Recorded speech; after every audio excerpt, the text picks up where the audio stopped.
A statewide manhunt continues in Minnesota as authorities search for 57-year-old Vance Luther Boelter, the man suspected of carrying out two shocking attacks against state lawmakers that have left the entire region in mourning and disbelief.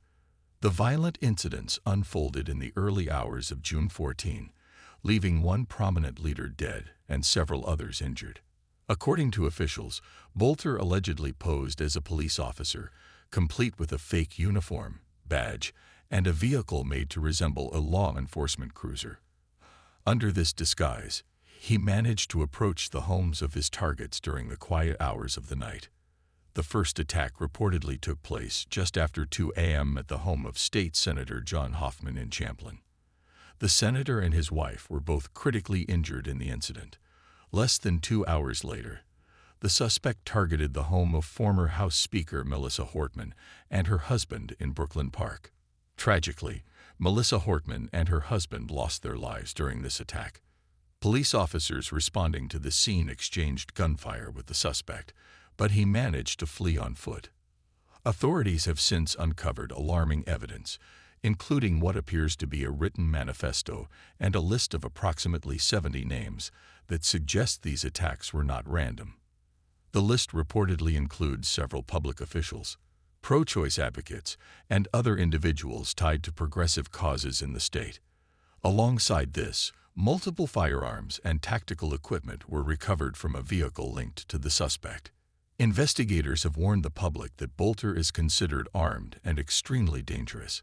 Several images of the suspect have been released, showing him wearing a light-colored cowboy hat, tactical gear, and carrying a dark bag. Officials are offering a substantial reward for any information leading to his capture. Vance Boelter, who has a background in private security, religious ministry, and even once served on the Minnesota Workforce Development Board, had no immediate criminal history that suggested he was capable of this kind of violence. Yet those who knew him have expressed shock at the revelations of his alleged actions and motives. His past involvement in security services and religious leadership makes the sudden descent into violence all the more troubling. In the aftermath of these events, state officials have moved quickly to increase security measures for other lawmakers and public servants.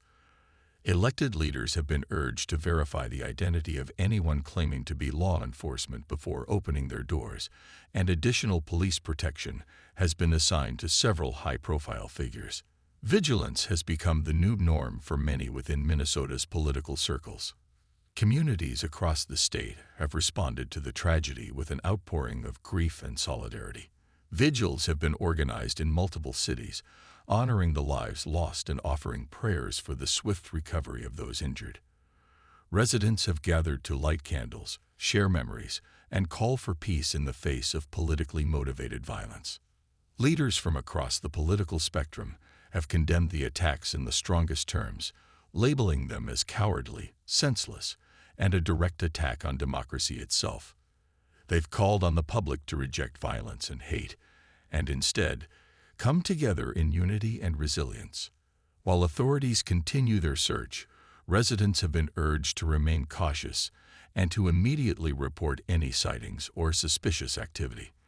The manhunt has expanded to surrounding regions as law enforcement believes the suspect could be attempting to flee the state. The tragedy has sparked important conversations about the increasing risks faced by public officials and the toxic environment created by escalating political tensions. Many have expressed fears that this incident could mark a dangerous turning point if decisive action is not taken to protect those who serve the public and to foster a culture of civility in political discourse.